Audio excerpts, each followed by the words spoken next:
नमस्कार। रोज की तरह आज भी हम साइंस के इंपॉर्टेंट सवाल के साथ आपके सामने उपस्थित हैं। आज के सीरीज में भी हम साइंस के सवालों को डिस्कस करेंगे जो कि पिछले सालों में किसी न किसी कम्पिटिटिव एग्जाम्स या बोर्ड एग्जाम्स में पूछे गए हैं। यह video Bihar board, CBSE board, ICSE board, railway, NTPC या तमाम भारतीय सीमाओं के अंदर होने वाले तमाम परीक्षाओं में साइंस से जिस भी परीक्षाओं में सवाल पूछे जाते हैं उन सभी परीक्षाओं के लिए यह वीडियो बहुत बहुत महत्वपूर्ण है। तो कृपया वीडियो को अंत तक देखें।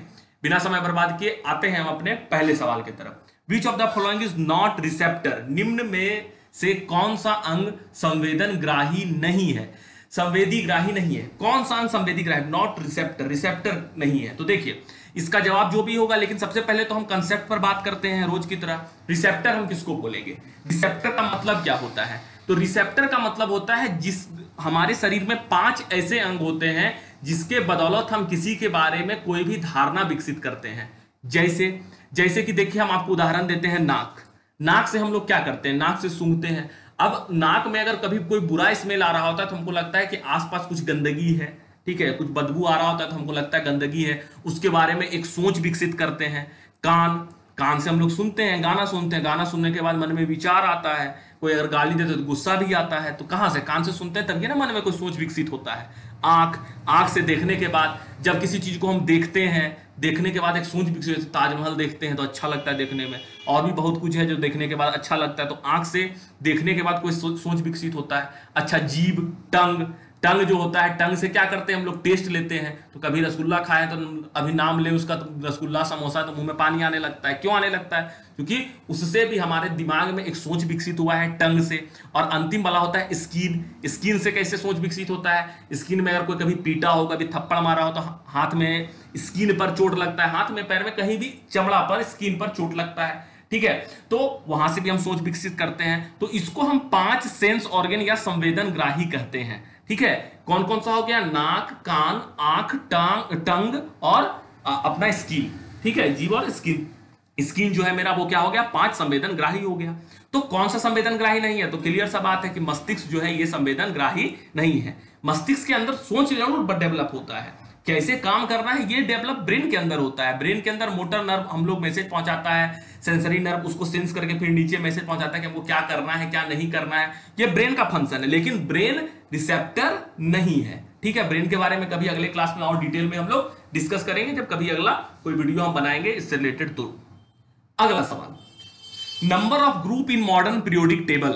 मॉडर्न पीरियोडिक टेबल यानी आधुनिक आवर्त सारणी में समूहों की संख्या क्या है? ये सवाल है, ठीक है। सही जवाब जो भी हो, लेकिन सबसे पहले हम क्या करेंगे? इसके कंसेप्ट पर बात करेंगे। मॉडर्न पीरियोडिक टेबल क्या है? सबसे पहले पीरियोडिक टेबल क्या है और फिर मॉडर्न पीरियोडिक टेबल क्या है। देखिए, जब एलिमेंट का खोज होना शुरू हुआ तो टोटल अब तक जो है 118 एलिमेंट का खोज हो चुका है अकॉर्डिंग टू एनसीईआरटी बुक। चूंकि हम एनसीईआरटी को फॉलो करेंगे, क्योंकि कोई भी कंपिटिटिव एग्जाम जो होता है वो एनसीईआरटी बुक को ज्यादा प्रामाणिक मानता है। ये सही बात है कि और भी एलिमेंट का खोज हो चुका है, लेकिन हम लोग 118 मानते हैं तत्काल। तो 118 एलिमेंट जो पीरियोडिक टेबल में मौजूद है ये हमको मिला, लेकिन अब 118 एलिमेंट मिल गया, लेकिन इसको अरेंज भी तो करना पड़ेगा ना। स्कूल में 500 बच्चा है तो उसको अरेंज करके रखते हैं ना, अलग अलग क्लास में बैठा के रखते हैं, अलग अलग ग्रुप में बांट के उसको रखते हैं। खेल का भी टीम ए टीम बी बना देते हैं, क्रिकेट का, फुटबॉल का, पढ़ाई के आधार पर क्लास बन गया। तो ये सब चीज किस आधार पर बनाते हैं? क्लास के आधार पर बनाते हैं। स्कूल में बच्चों को अरेंज करके रखते हैं अलग अलग क्लास में। अब हमारे पास 118 एलिमेंट है, इसको भी तो अरेंज करके रखना पड़ेगा ना। बिना अरेंज किए हम 118 एलिमेंट को कैसे देखेंगे? पूरा एकदम अव्यवस्था में फैल जाएगा, पूरा क्योस हो जाएगा, तो कुछ समझ में नहीं आएगा कहां पर कौन है नहीं है। तो इसके लिए क्या किया गया? मॉडर्न पीरियोडिक टेबल में उसको अरेंज करके रखा गया। ऐसे करके पीरियोडिक टेबल आप लोग देखे होंगे कि इस तरह का पीरियोडिक टेबल होता है, ठीक है, इस तरह का पीरियोडिक टेबल होता है। इसमें टोटल 118 एलिमेंट को अरेंज किया जाता है। तो ऐसे ऐसे ऊपर से लेकर नीचे तक होता है, इस तरह करके लाइनिंग होता है टोटल। फिर इस तरह हॉरिजेंटल, वर्टिकल, इस तरह का पूरा लाइनिंग बना होता है। हर बॉक्स में एक एलिमेंट का नाम होता है, आपको पता है। तो टोटल इसके अंदर कितना ग्रुप है? ग्रुप किसको बोलते हैं? मॉडर्न पीरियोडिक टेबल तो समझ में आ गया कि मॉडर्न पीरियोडिक टेबल। अच्छा, यहां से एक सवाल और आपको समझना है कि मॉडर्न पीरियोडिक टेबल आने से पहले कौन कौन सा पीरियोडिक टेबल आया था। तो सबसे पहले पीरियोडिक टेबल आया था डोवेनियर का, ठीक है। उस डोवेनियर के बाद न्यूलैंड लॉ ऑफ ऑक्टेव आया था, जिसमें हर 8 एलिमेंट के बाद रिपीट करता था। तो डोवेनियर, न्यूलैंड, मैंडलीफ, और तब जाके मॉडर्न पीरियोडिक टेबल मोजले के द्वारा दिया गया था। अब यहां से एक सवाल और समझ लीजिए कि मॉडर्न पीरियोडिक टेबल किसने दिया, यह सवाल भी पूछा जा सकता है। तो आप इसका जवाब क्या करेंगे, हेनरी मोजले करेंगे। हेनरी मोजले के द्वारा मॉडर्न पीरियोडिक टेबल दिया गया था। अच्छा, मॉडर्न पीरियोडिक टेबल से रिलेटेड एक कंसेप्ट और जानिए, मॉडर्न पीरियोडिक टेबल किस आधार पर बनाया गया है। तो modern periodic table atomic number के आधार पर बनाया गया है। तो ये 2 पॉइंट भी यहां से हमको निकल के सामने आ गया। ठीक है, तो इसमें टोटल कितना होता है, तो टोटल ये ग्रुप बोलते हैं, ऊपर से नीचे तक जो लाइन खींच के आता है, ऊपर से नीचे तक जो लाइन खींच के आता है, इसको हम लोग क्या बोलते हैं, इसको हम लोग ग्रुप बोलते हैं। तो टोटल कितना ग्रुप है, तो टोटल 18 ग्रुप होता है। मॉडर्न पीरियोडिक टेबल में टोटल 18 ग्रुप होता है, 1 2 3, ये ऊपर से नीचे तक, और सबसे अंतिम वाला ग्रुप होता है 18वां। अच्छा, 18वां ग्रुप को क्या बोलते हैं, नोवेल गैस। 18वां ग्रुप में जो जो भी एलिमेंट पाया जाता है सबको क्या बोलते हैं, नोवेल गैस या आइडियल गैस बोलते हैं। आइडियल नहीं, नोवेल गैस ही बोलेंगे। ठीक है, वो किसी से रिएक्ट नहीं करता है, इसका आउटर मोस्ट ऑर्बिट पूरी तरीके से फुलफिल होता है। अच्छा, पूछा जा सकता है कि, अच्छा यहां पर तो हमसे ग्रुप पूछा था, पीरियड भी पूछा इस तरह वाला लाइन। ठीक है, हॉरिजेंटल जो है, वर्टिकल, तो वर्टिकल वाला को क्या बोलते हैं, ग्रुप, और हॉरिजेंटल वाला को क्या बोलते हैं, पीरियड। तो वहां पर कितना हो जाएगा, वहां पर 7 हो जाएगा। ठीक है, तो ऐसे करके चलेंगे। लेकिन इस सवाल का सही जवाब क्या होगा, इस सवाल का सही जवाब होगा 18, क्योंकि आधुनिक आवर्त सारणी में कुल 18 समूह होते हैं। ठीक है, अगला सवाल, निम्न में से कौन सा मलेरिया परजीवी है, which one of the following is malarial parasite. 4 option दिया हुआ है, इसमें से कौन सा मलेरिया का पैरासाइट है। ठीक है, अब यहां पर स्टूडेंट कंफ्यूज करते हैं, आंसर प्रोटोजोआ मार के आ जाते हैं। ठीक है, अच्छा समझिए होता क्या है, मलेरिया एक बीमारी है, मलेरिया बीमारी है, सबको पता है। किस चीज से होता है, मच्छर काटने से होता है। तो ठीक है, हम सब ऑप्शन पर आ रहे हैं, सही जवाब पर भी आएंगे, लेकिन सबसे पहले मलेरिया पैरासाइट के कंसेप्ट पर बात कर लेते हैं, उसके फैक्ट के बारे में और भी बात कर लेते हैं। मलेरिया क्या है, बीमारी है। मलेरिया मच्छर के काटने से होता है। कौन सा मच्छर के काटने से होता है, फीमेल एनोफिलीज मॉस्किटो के काटने से होता है। शरीर के अंदर जाता क्या है, फीमेल एनोफिलीज मॉस्किटो शरीर के अंदर क्या डालता है, तो शरीर के अंदर प्रोटोजोआ नामक, देखिए बहुत सारा माइक्रो ऑर्गेनिज्म होता है, किस किस टाइप का, बैक्टीरिया, वायरस, प्रोटोजोआ, फंगस, अलगा, बहुत तरह का माइक्रो ऑर्गेनिज्म होता है। तो प्रोटोजोआ क्या है, एक तरह का माइक्रो ऑर्गेनिज्म है। ठीक है, लेकिन अब यहीं पर सवाल उठता है कि ठीक है, प्रोटोजोआ एक तरह का माइक्रो ऑर्गेनिज्म है, लेकिन मलेरिया को कंटेन कौन करता है, तो मलेरिया को कंटेन प्रोटोजोआ नामक माइक्रो ऑर्गेनिज्म करता है। लेकिन प्रोटोजोआ भी बहुत तरह का होता है, तो उसमें जो प्लाज्मोडियम होता है वो मलेरिया का पैरासाइट होता है, वो मलेरिया का परजीवी होता है। प्लाज्मोडियम जो होता है वो मलेरिया को एक बॉडी से दूसरे बॉडी में लेके जाता है। तो इस सवाल का सही जवाब क्या हो जाएगा, प्लाज्मोडियम हो जाएगा। प्रोटोजोआ समझने इसमें नहीं आपको पता है। वायरस, वायरस के बारे में क्या जानते हैं, वायरस के बारे में आजकल तो बहुत कुछ चल रहा है। वायरस के बारे में, कोरोना का टाइम है, अभी कोरोना वायरस चल रहा है। तो वायरस एक खतरनाक बीमारी था। वायरस के बारे में एक फैक्ट जान लीजिए, वायरस सबको इतना परेशान क्यों करता है। सबसे बड़ा फैक्ट वायरस के बारे में यह है, क्योंकि ये जो शरीर के बाहर जब वायरस होता है, तो शरीर के बाहर वायरस क्या होता है, निर्जीव होता है। ठीक है, लेकिन जब शरीर के अंदर पहुंच जाता है तो ये सजीव हो जाता है। इसको जैसे सेल मिलता है, ये वहां पर क्या करता है, अपना पॉपुलेशन को इंक्रीज करना शुरू कर देता है। समझ रहे ना बात को। ठीक है, नहीं बाहर में कुछ नहीं है, किसी के शरीर में जा खाएगा। वायरस वो आदमी है जो ऐसे खाना उन्होंने नहीं खाता है, अच्छा खाना तब ये खाएगा जब कोई अगल बगल अच्छा भोज चल रहा होगा। ठीक है, नहीं कोई आसपास आदमी मिलेगा तो वहां उसके शरीर में जाके फैल जाएगा। ठीक है, और इससे बचने का क्या तरीका है, सोशल डिस्टेंसिंग। आजकल चल रहा है सोशल डिस्टेंसिंग, दूर दूर रहिए, वायरस एक शरीर से दूसरे शरीर में जाएगा नहीं तो वायरस फैलेगा नहीं। ठीक है, चलिए अगला सवाल, what is the pH of pure water. Pure water का पीएच क्या होता है, ये सवाल है। शुद्ध जल का पीएच मान क्या होता है। ठीक है, ऑप्शन पर आएंगे, लेकिन सबसे पहले तो सवाल यह है कि पीएच क्या होता है, पीएच किसको बोलते हैं। ठीक है, पावर ऑफ हाइड्रोजन पीएच का फुल फॉर्म हो गया। करते क्या है, पीएच से हम लोग पता करते हैं कोई भी चीज एसिड है या बेस है। ठीक है, तो पीएच स्केल होता है। ठीक है, रंग से हम लोग पता करते हैं। तो पीएच स्केल पर 1 से लेके 14 तक मार्क होता है। ठीक है, ये भी पूछा जा सकता है कहां से कहां तक मार्क्स होता है, पीएच स्केल पर कितना नंबर लिखा होता है, तो 1 से 14 तक नंबर लिखा होता है। बीच में उसका क्या पड़ेगा, 7 पड़ेगा। 7 के इधर वाला जो कुछ भी है, यानी 7 के इस साइड वाला, ये सब एसिड हो जाएगा। 7 के लेफ्ट साइड वाला सारा क्या हो जाएगा, एसिड। और 7 से राइट साइड वाला सारा क्या हो जाएगा, बेस। एसिड बेस के बारे में हम लोग पिछले वीडियो में भी डिस्कस कर चुके हैं। आप प्लेलिस्ट में जाइए, आप पीछे जो दूसरा वीडियो लगा हुआ है पीछे, उसको जाके आप लोग देख सकते हैं। एसिड बेस के बारे में भी हम उसमें बात किए हैं। तो एसिड हो गया, बेस हो गया, और बीच में जो 7 होता है ये क्या होता है, न्यूट्रल होता है। न्यूट्रल मतलब ना एसिड ना बेस। अच्छा, जिसका पीएच वैल्यू 4 हो जाएगा, यानी 7 से कम है, माने एसिड हो गया। जिसका वैल्यू 7 हो गया, माने वो क्या है, न्यूट्रल है, ना एसिड है ना बेस है। तो प्योर वाटर मेरा क्या हो जाएगा, ना एसिड है ना बेस है, प्योर वाटर है। प्योर वाटर ना एसिड होता है ना बेस होता है, तो उसका पीएच वैल्यू क्या होगा? 7 होगा। अच्छा, जिसका पीएच वैल्यू 8 है, 7 से ज्यादा है, मतलब वो बेस हो गया, और जिसका पीएच वैल्यू 12 है वो भी बेस हो गया। ठीक है, तो ऐसे करके हम इसको डिस्कस कर लिए। तो पीएच वैल्यू पीएच स्केल होता है जिसमें हम लोग एसिड और बेस के बीच में डिफरेंशिएट करते हैं, लेकिन जिस चीज का पीएच वैल्यू 7 है, इसका मतलब ना वो एसिड है ना वो बेस है।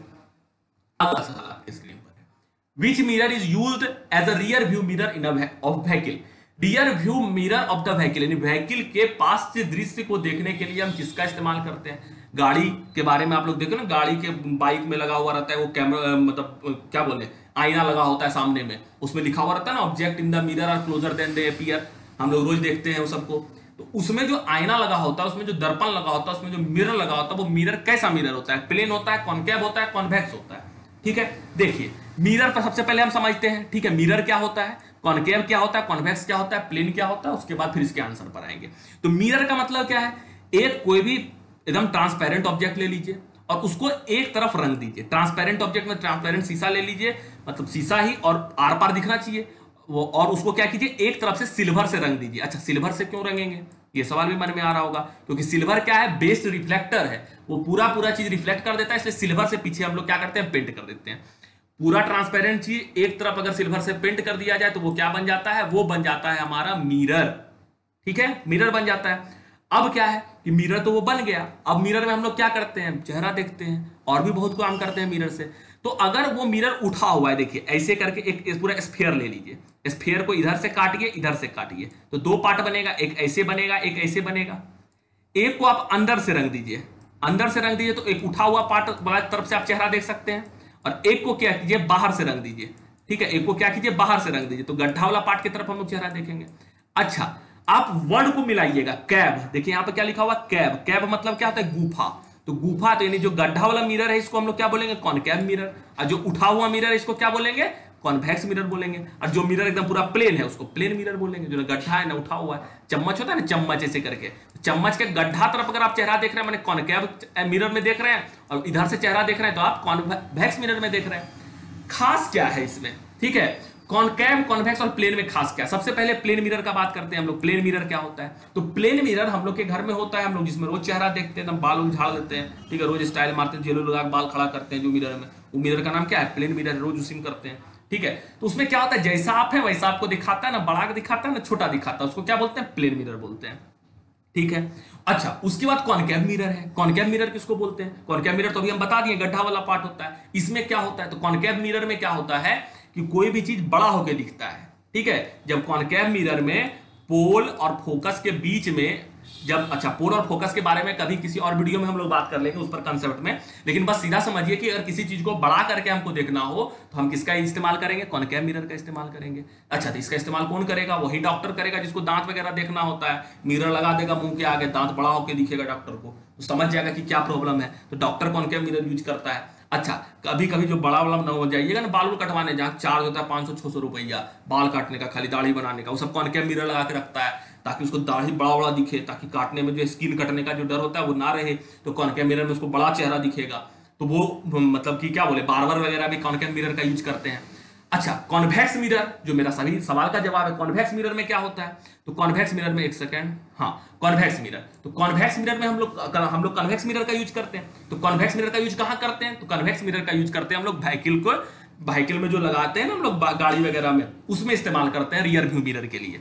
तो रियर व्यू मिरर के लिए हम लोग कॉनकेव मिरर का इस्तेमाल करते हैं, इसका सही जवाब है, लेकिन कॉन्वेक्स मिरर का इस्तेमाल करते हैं। तो क्यों करते हैं कॉन्वेक्स मिरर का इस्तेमाल? कॉन्वेक्स मिरर का इस्तेमाल करने से फायदा क्या होता है? तो कॉन्वेक्स मिरर क्या करता है, किसी चीज को छोटा करके दिखाता है और लार्ज एरिया को कवर करता है। तो यानी कि अगर हम बाइक के आगे में लगा दिए हैं कॉन्वेक्स मिरर, तो कॉन्वेक्स मिरर क्या करेगा, एक लार्ज एरिया को कवर करेगा, पूरा रोड दिखेगा पीछे वाला हमको, तो समझ में आएगा ना कि कौन गाड़ी आ रहा है, पीछे से नया आ रहा है, वो हिसाब से अपना गाड़ी को अरेंज करके सही से रोड पर चलाएंगे। नए ढंग से चलाएंगे, धक्का वक्का मार देगा, मर जाएंगे, किसी कुछ थोड़ा लीजिएगा, लेकिन हाँ अपना प्रिकॉशन लेकर चलना पड़ता है, इसलिए वो मिरर को लगा दिया जाता है ताकि आप देख लीजिए कि पीछे से कौन गाड़ी आ रहा है, उस हिसाब से अपने आप को क्या कीजिए, सही कीजिए।